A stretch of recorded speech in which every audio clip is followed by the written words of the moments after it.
Son las 8:09, hay varios asuntos de la coyuntura, de lo que hemos venido tratando con tanto interés durante los últimos días que forman parte de lo que eventualmente podemos conversar con nuestra entrevistada. Queremos saludar a la ministra del Interior y Seguridad Pública, Carolina Toá Morales. Ministra, muy buenos días, gracias por poder conversar esta mañana.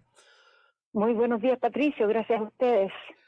Sí, pues bueno, partir por una pregunta más general, de interpretación política. Se han dicho tantas cosas después del último cambio de gabinete que supondría una reorientación del gobierno, un cambio de rumbo, un cambio de hegemonía. Eh, ¿Cuál piensa usted que debería ser la interpretación adecuada respecto a cuál es el derrotero o el rumbo del gobierno luego del cambio de gabinete y muy en particular de la entrada suya y de la ministra Uriarte al equipo político? Bueno, yo les podría hablar de las orientaciones del gobierno en esta nueva etapa. No puedo hablar de lo que sucedió en la cabeza del presidente cuando tomó estas decisiones. Uh-huh. No me sentiría realmente fuera de lugar haciendo aquello, pero creo que lo que está pasando en esta etapa en el gobierno es una mirada del momento que nos toca vivir, que es distinto del que estaba previsto. Los planes apuntaban a que en esta etapa iba a haber un nuevo proceso constitucional, digamos, o sea, una nueva constitución aprobada por la ciudadanía y que el gobierno le iba a tocar liderar su implementación. En lugar de eso, lo que sucede es que se reabre la discusión constitucional, ese proceso va a acompañar el desarrollo del gobierno y el gobierno tiene que empezar a avanzar en los compromisos que tiene el programa del presidente Boric con la ciudadanía. Tiene que concentrarse en mostrar en el presente cómo esas orientaciones generan cambios positivos en la vida de las personas. El panorama en el país, producto de un cuadro mundial que va más allá de lo que haya hecho domésticamente el gobierno y las autoridades en Chile, es un cuadro de inestabilidad económica, de incertidumbre económica, y es un cuadro también en el plano interno en que la agenda de la seguridad ha tomado gran parte de las preocupaciones de las personas. Entonces, en este contexto es que tenemos que avanzar en las orientaciones de las reformas. En este contexto que tenemos que empezar a mostrar que esas reformas se traducen en cambios de la vida de la gente, ¿no?, en su cotidianidad. Y yo supongo que el presidente consideró que para esta nueva etapa requería algunas reformulaciones en sus equipos. No creo que sea un cambio, digamos, de orientación del gobierno, es un cambio de estrategia para enfrentar un contexto distinto. Sí. Ahora, tenemos, ministra, un gobierno que comprometió transformaciones estructurales. Y que Así es. al mismo tiempo tiene minoría en el Senado y en la Cámara. Entonces, si uno se preguntara en el papel cómo se logra tal cosa, probablemente llegaría a la conclusión de que es poco posible, ¿no? Bueno, en esta circunstancia concreta, ¿no? ¿Cómo vislumbra usted la posibilidad de poder conciliar una cosa con la otra? Yo no creo que haya que decir que es poco posible. Ajá. Yo creo que se requiere un tipo de política adaptada a esa realidad. Uh-huh. Pero es posible, porque estas reformas tuvieron apoyo mayoritario en la ciudadanía cuando votaron por el presidente Boric. Y eso lo saben todos los sectores en el Congreso, los que estuvieron de su lado y también los que están en contra o son opositores. El problema es que hay que construir esos factores de posibilidad. Hay que recordar que en todos estos años, desde el retorno a la democracia, han sido muy escasos los momentos en que los gobiernos han tenido mayoría en el Parlamento. Entonces, nosotros tenemos un sistema político que hace muy difícil que los presidentes tengan mayoría en el Parlamento. Una cosa que podemos constatar, porque ha sido, no es un análisis, digamos, es un hecho de la causa, porque así ha sido en todas estas décadas desde que recuperamos la democracia. Entonces, la habilidad de un gobierno, la habilidad de unas coaliciones, en nuestro caso, es encontrar la manera de abrirle paso a las reformas a pesar de esta dificultad. Entonces, ¿cómo se hace eso? En primer lugar, logrando que las reformas tengan apoyo mayoritario, ¿no? Si la ciudadanía sigue pensando que las reformas son positivas, el Congreso va a pensar dos veces antes de rechazarlas. En segundo lugar, con una gran capacidad de diálogo. Necesitamos construir puentes con sectores que de buenas a primeras no les parece la reforma, pero que en el irlos convenciendo, hacerlos ver, acogiendo también parte de sus actitudes, ¿no? En el Congreso ese es el ejercicio que se hace, escuchar distintos puntos de vista, llegar a acuerdos, hacer indicaciones, hacer entendimientos para ir logrando esas mayorías que de buenas a primeras no están dadas. Entonces, tiene razón usted en el sentido de que es más desafiante, pero no aceptemos ni tomemos por un hecho de que no es posible. Es posible. Y así va a ser. O sea, yo me atrevo a decir aquí, nosotros vamos a tener reforma tributaria. Vamos a tener una reforma tributaria sustantiva y la reforma previsional que va a presentar el gobierno del presidente Boric le va a entregar a los chilenos y a las chilenas realmente una posibilidad concreta de mejorar su vida en la vejez, no el día de mañana, sino a partir de hoy. Y eso va a generar que se den las voluntades para llegar a un buen acuerdo. Quizás no va a ser todo el acuerdo que quisiéramos, pero va a ser suficiente para ese cambio que llevamos tanto tiempo esperando en el sistema previsional. Y yo creo que un buen ejemplo también son las 40 horas. Las 40 horas cuando se presentaron, hubo una mayoría del Parlamento que consideró que era una idea totalmente fuera de lugar, absurda, descontextualizada. Y con el pasar del tiempo, hoy día ya tenemos un acuerdo desde el mundo empresarial hasta las mayorías de las confederaciones sindicales que están apoyando esta reforma, y esa reforma va a ver la luz en el Congreso.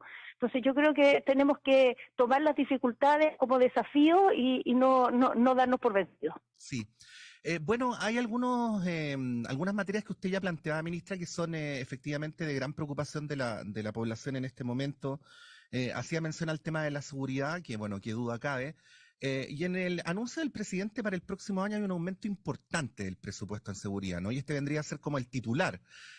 Pero luego hay que ver cómo se aterriza eso y con qué propósitos, ¿no? Más allá del número, si pudiéramos explicar cualitativamente, ¿no? ¿Cómo aterriza ese aumento presupuestario en la estrategia del gobierno para enfrentar el tema? Yo diría que estos son más recursos de los que se ha ido incrementando el presupuesto en los últimos años, pero especialmente una manera distinta de orientar los recursos. Yo creo que el cambio principal está en esto último, porque realmente no podemos seguir haciendo más de lo mismo. En primer lugar, porque hay una apuesta estratégica a generar capacidades en el Estado para enfrentar el crimen organizado, que es el tipo de delincuencia que estamos viviendo hoy día. Ya no estamos viviendo asaltantes individuales, como conocíamos históricamente, sino grupos mucho más organizados, que tienen más armamento, que están más dispuestos a utilizarlo, que tienen más organización, manejan más información y que además participan en redes con otras bandas, ¿no?, que se relacionan y cumplen distintos roles en las distintas etapas del delito. Y eso significa que requerimos un Estado mucho más sofisticado y más articulado, más coordinado. Entonces, los recursos que se están generando para esta línea de crimen organizado están alojados en distintas instituciones, no solamente en Carabineros, y además están ligados a estrategias que se definen en estos consejos contra el crimen organizado. Por lo tanto, son recursos para estrategias transversales, no para que cada institución los administre separadamente. ¿Podemos poner algún ejemplo, ministra, de esto que usted describe como estrategia transversal? Sí, por ejemplo, si uno quiere enfrentar el narcotráfico, es muy importante que haya buenos escáneres en las aduanas para que se identifiquen las cargas. Es bueno que Directemar, que es el que fiscaliza los containers y todo el sistema portuario, tenga elementos adecuados para poder pesquisar cuando ingresa al país o también cuando entra por vías ilegales mercadería que contiene narcóticos. Es bueno que la PDI tenga elementos para poder identificar a las personas que se ven vinculadas a estos casos, incluso cuando no tienen identidad. Y para esto este sistema que se está generando, que identifica rostros, es muy importante, porque a veces falsifican los documentos de identidad o no tienen documentos de identidad. Entonces, el tema de que los rostros nos permitan identificar y tengamos un sistema de información en todo el país para que cada vez que un rostro se vincula a un delito, podamos saber quién es esa persona y lo crucemos con los datos que tiene la PDI o que tiene aduana o que tiene cualquier otro servicio, eso nos ayuda a integrar el trabajo. Y esas estrategias, por ejemplo, vamos a trabajar en tratar de agarrar la banda XY, se analiza en este Consejo de Seguridad Pública, se establecen responsabilidades transversales, cada uno hace su trabajo con sus recursos y se da cuenta de lo que se hizo en este Consejo de Seguridad Pública. Entonces las organizaciones así están de alguna manera promovidas, incentivadas a trabajar más coordinadas, y los recursos que se les entregan vinculados al convenio de que trabajen articuladas. O sea, no se les pasan simplemente para que usted haga lo que quiera por su cuenta, sino que se les pasa para que usted refuerce el aporte que está haciendo a esta mesa transversal donde están todos sentados. Estamos conversando a esta hora de la mañana con la ministra del Interior y Seguridad Pública, Carolina Toá. Ministra, como subtema de la pregunta anterior, a lo que está ocurriendo en lo que algunos llaman la macrozona sur, la región de la Araucanía, en la provincia de Arauco. Por un lado, nos hemos ido acostumbrando a que la excepción se ha vuelto la norma, ¿no? Desde el punto de vista de las definiciones de cómo gobierna el Estado en la zona.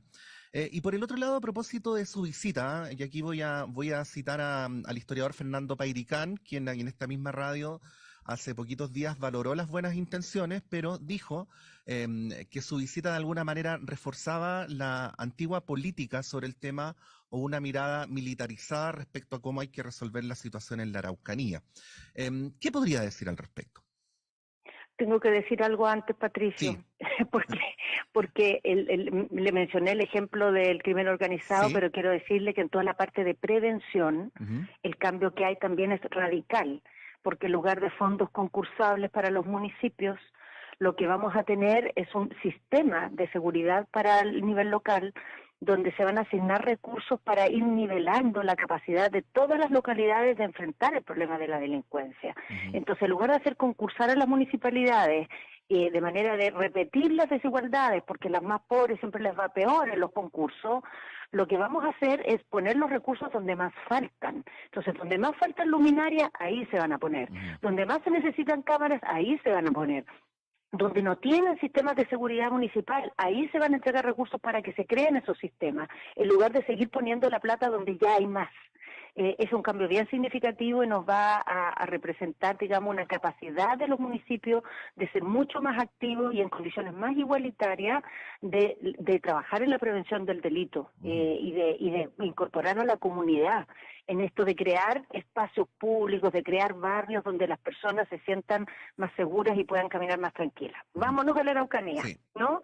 No voy a eludir la pregunta. sí. Bueno, yo no sé el historiador Pairicán en base a qué llega a esa conclusión, pero Ujú, lo que nosotros fuimos a hacer al sur fue anunciar una estrategia de trabajo que es todo menos militarización. Lo que hace esa estrategia es decir que el estado de emergencia es simplemente para la emergencia, pero no es la salida de los problemas que tenemos. Y sirve en la medida que acompaña un proceso que abarca las dos cosas fundamentales que hay que resolver en la Araucanía, que son en primer lugar las brechas que tiene esa región respecto al resto del país en materia de desarrollo. A pesar de todos los planes y esfuerzos que han hecho los distintos gobiernos, en la región seguimos teniendo niveles de pobreza muy superiores al resto del país. La inversión pública llega más tarde y hay falencias que en el resto del país están mucho más superadas en temas, por ejemplo, de pavimentación, de agua potable. Seguimos teniendo un rezago en esa materia. Y esto no se va a resolver simplemente porque el gobierno le ponga mucha prioridad o ponga más recursos, porque eso lo han hecho todos los gobiernos.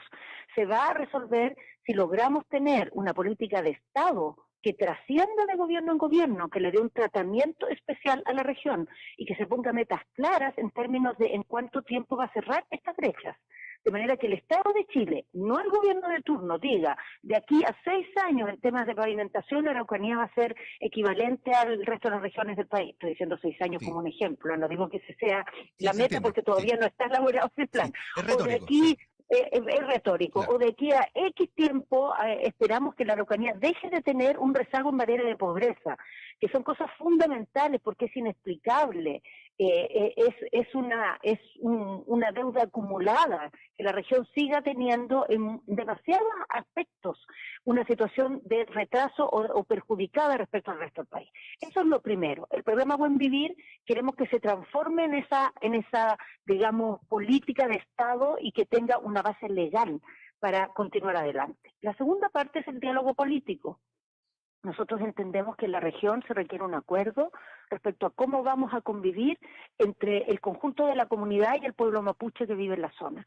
Y cómo vamos a convivir significa, en primer lugar, un acuerdo de cómo vamos a resolver el problema de tierras, que los instrumentos que tenemos, pese a que fueron un avance enorme cuando se crearon, porque antes no teníamos ninguno, y han mostrado su incapacidad de resolver el problema. Van a un ritmo que no nos permite poner en el horizonte una solución. Van a pasar nuestras vidas y vamos a seguir con temas de tierras pendientes en la Ujú, Araucanía. Entonces, sin duda tenemos que tener otro tipo de instrumentos en materia de tierra y esos instrumentos hay que acordarlos también con quienes son dueños de grandes paños de tierra en la zona.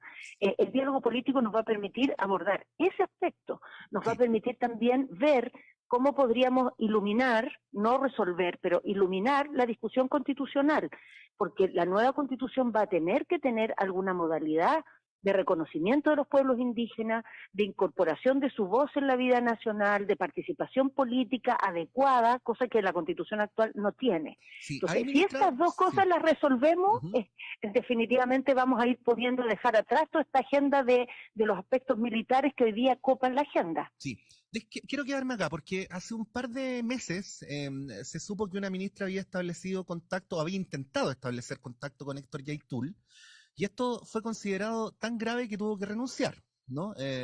Pero cuando uno revisa la experiencia de Colombia, de Irlanda, de España, incluso en algunos de estos casos está documentado, uno se hace la pregunta de cómo se avanza hacia la paz si no se dialoga especialmente con aquellos que se ponen al margen de la ley. ¿Qué podría decir usted respecto a este dilema, ¿no? Que en su momento fue zanjado con la salida de la ministra? Bueno, yo podría decir que puede que llegue algún momento en que esos diálogos existan. En la actualidad no existen, para empezar, porque los grupos que están en esa posición no tienen ningún interés en participar en ningún diálogo. Sin embargo, las comunidades indígenas, dentro de las cuales muchas veces se generan y surgen estos grupos, en general están muy disponibles a participar en el diálogo. Y las autoridades ancestrales mapuche tienen una apertura a participar en el diálogo. Entonces, es con la comunidad del mundo indígena con que el Estado debe relacionarse, en primerísimo lugar, con sus autoridades representativas, que son las que reconocen los integrantes del pueblo mapuche, y con el resto de la comunidad de la región, ¿no? Y ahí me estoy refiriendo al mundo académico, a la sociedad civil, al mundo empresarial, a los distintos actores políticos, que sí quieren dialogar y que son la base a partir de la cual se puede empezar a aislar el fenómeno de la violencia, porque el problema que tenemos nosotros en Chile es que este fenómeno de la violencia ha ido ganando espacio en la región. No solo en las acciones que desarrolla, sino en las zonas en que tiene influencia. Antes era un grupo, después fueron dos, ahora son varios. Entonces lo que tenemos que empezar a hacer es andar en la dirección contraria, ¿no? Que las comunidades mapuche de la región, y no solo de la región, porque esto abarca, es una región mayor que la Araucanía, ¿no? Esto incluye Arauco, incluye las regiones de los ríos, de los lagos también, que las comunidades empiezan a percibir que el camino para solucionar los problemas está en el diálogo político y en la relación con el Estado, y no en prestarle atención o ver como una posibilidad el camino que proponen las bandas más radicalizadas. De esa manera es que se empieza a generar un clima propicio para una solución a partir de la paz, de la ley y de la institucionalidad. Ministra, respecto al TPP-11, que se va a votar ya el martes próximo, y más allá de que la atribución de los tiempos está radicada en el Senado, ¿no? ¿Por qué se puso encima de la mesa un tema que no estaba en el programa presidencial ni de primera ni de segunda vuelta? Porque este tratado en realidad se debió haber votado hace mucho tiempo. En el Senado, digamos, en la administración anterior del presidente Piñera, no hubo acuerdo de la oposición de la época, hoy día oficialismo, de ponerlo en tabla, porque había muchas diferencias respecto a cómo votarlo. En el verano, justo antes de que se fuera el presidente Piñera, estuvo la posibilidad de votarlo, se decidió que no, porque era mejor esperar que la nueva administración viera cómo iba a actuar frente a esto, y cuando asumió la nueva administración, se llegó a un acuerdo con los comités que querían hacer la votación de dejar postergado esto para después del plebiscito. Un acuerdo en que yo no participé porque no era ministra en la época, pero del cual me he informado, y los comités que querían aprobar, que son en realidad, todo indica mayoría en el Senado, estuvieron dispuestos a postergar hasta después del plebiscito. Pero cuando llegó el plebiscito, decidieron ponerlo de nuevo en tabla. Entonces eso empezó a obligar a nosotros como Ejecutivo y a las distintas bancadas que son parte del oficialismo, entre las cuales hay distintas opiniones respecto al TPP, a ver la manera de abordar este tema dado esta situación, ¿no? Y eso es lo que nos hemos enfrentado. O sea, no es que se quiso poner, sino que ya era impostergable que se pusiera porque los comités no estaban dispuestos a seguirlo dilatando. Los comités de los senadores, me refiero. Sí. En resumen, el gobierno ve con buenos ojos que se vote.